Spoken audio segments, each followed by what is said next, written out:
Hello everyone, my self doctor Rita Jain.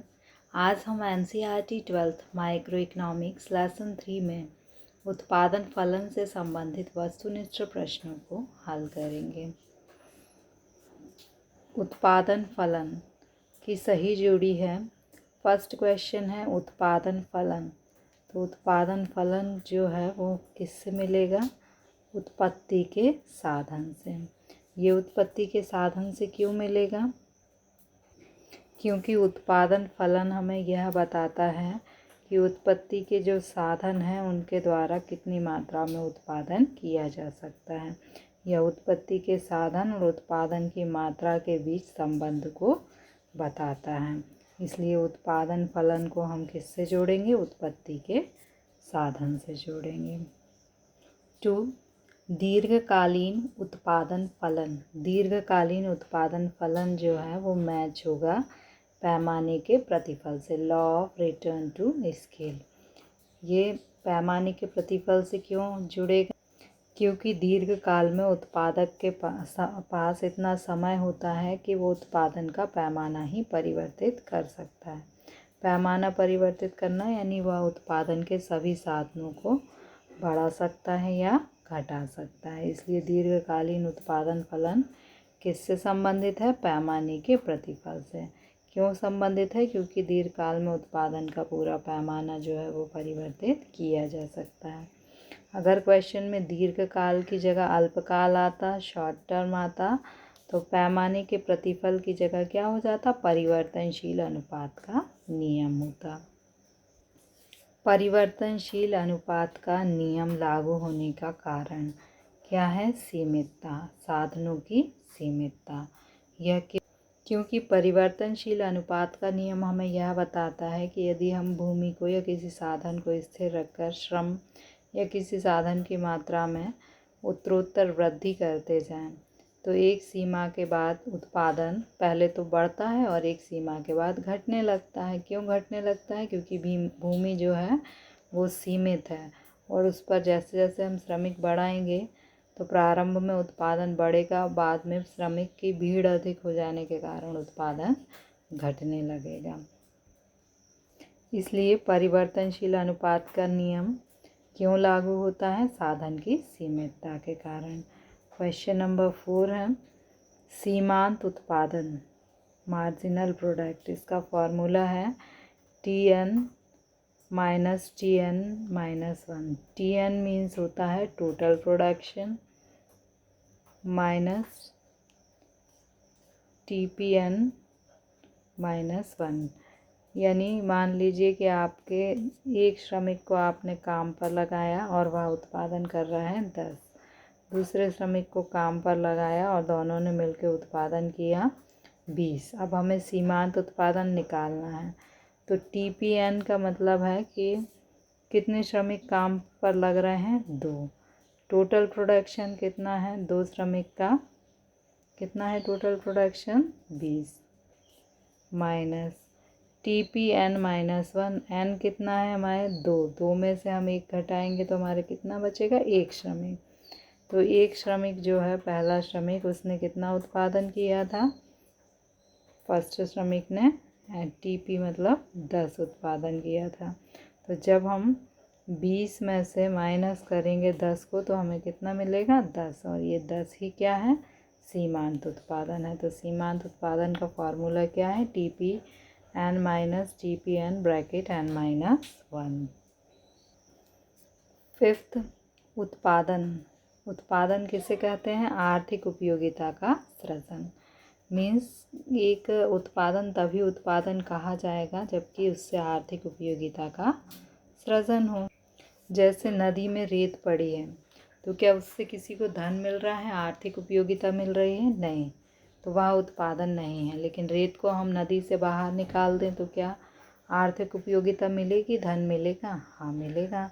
तो फिर क्या हो जाएगा? उत्पादन हो जाएगा।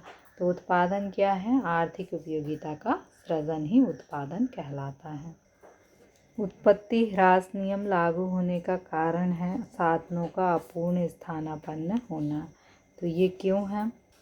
क्योंकि उत्पत्ति ह्रास नियम में क्या किया जाता है, एक साधन जैसे भूमि को स्थिर रखकर श्रमिक की संख्या में वृद्धि की जाती है। तो पहले तो उत्पादन बढ़ता है, लेकिन एक सीमा के बाद उत्पादन घटने लगता है। उत्पादन क्यों घटता है? क्योंकि भूमि जो है उसका स्थानापन्न हम श्रमिक को बनाने का प्रयास कर रहे हैं, परंतु भूमि का स्थानापन्न श्रमिक नहीं है, इसलिए एक सीमा के बाद उत्पत्ति ह्रास नियम लागू होता है, अर्थात उत्पादन घटने लगता है। माल्थस का जनसंख्या सिद्धांत, ये इसका आधार है उत्पत्ति ह्रास नियम। क्यों है इसका आधार? देखिए, पहले हम माल्थस का जनसंख्या सिद्धांत देखेंगे, तब हमें समझ में आएगा कि उत्पत्ति ह्रास नियम इसका आधार क्यों है। माल्थस का जनसंख्या सिद्धांत हमें यह बताता है कि जो उत्पादन होता है उसमें जो वृद्धि होती है वो अंकगणितीय वृद्धि होती है। अंकगणितीय वृद्धि मतलब 1, 2, 3 उत्पादन में ऐसा।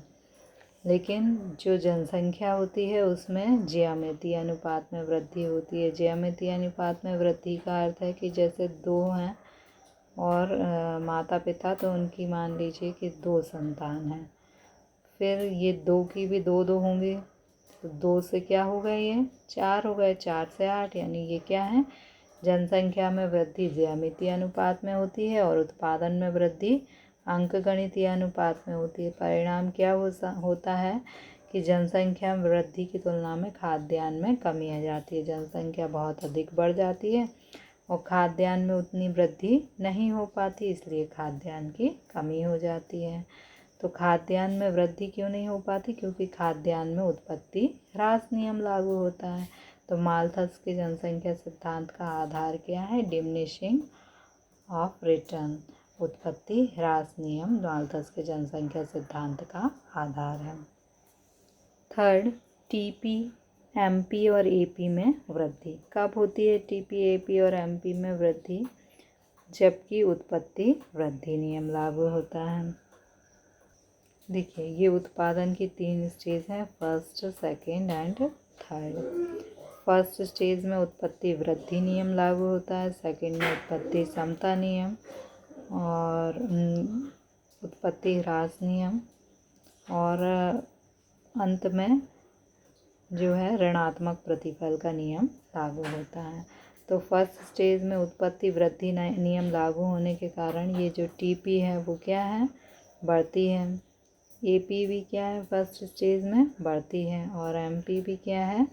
बढ़ती है। तो उत्पत्ति ह्रास नियम के कारण क्या होता है? ये तीनों बढ़ते हैं।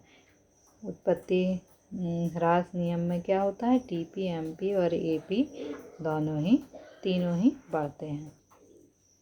औसत उत्पादन एवं सीमांत उत्पादन वक्र एक होना, यानी पूछा गया है कि एमपी और एपी एक कब होते हैं?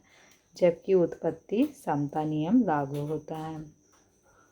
देखिए, उत्पत्ति समता नियम में क्या होता है कि हमने एक श्रमिक को कार्य पर लगाया तो उसने उत्पादन किया 10, दूसरे श्रमिक ने भी उत्पादन किया 10, तीसरे श्रमिक ने उत्पादन किया कितना? 10।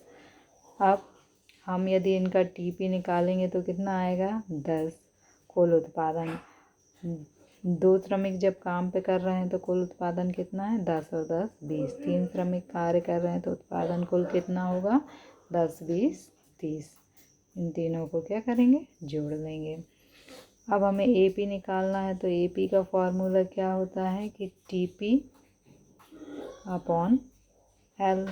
तो टीपी कितना है? 10। 10 में 1 का भाग देंगे तो कितना मिलेगा? 10। अब 20 में हम भाग देंगे 2 का तो कितना मिलेगा? 10। 30 में हम भाग देंगे 3 का तो कितना मिलेगा? 10। यानी जब उत्पत्ति समता नियम लागू होता है तब क्या होता है, इसमें एमपी और एपी दोनों बराबर होते हैं। ये भी 10-10 हैं और ये भी 10-10 हैं, तो ये एक समान है। तो उत्पत्ति समता नियम में एमपी और एपी दोनों क्या होते हैं? बराबर।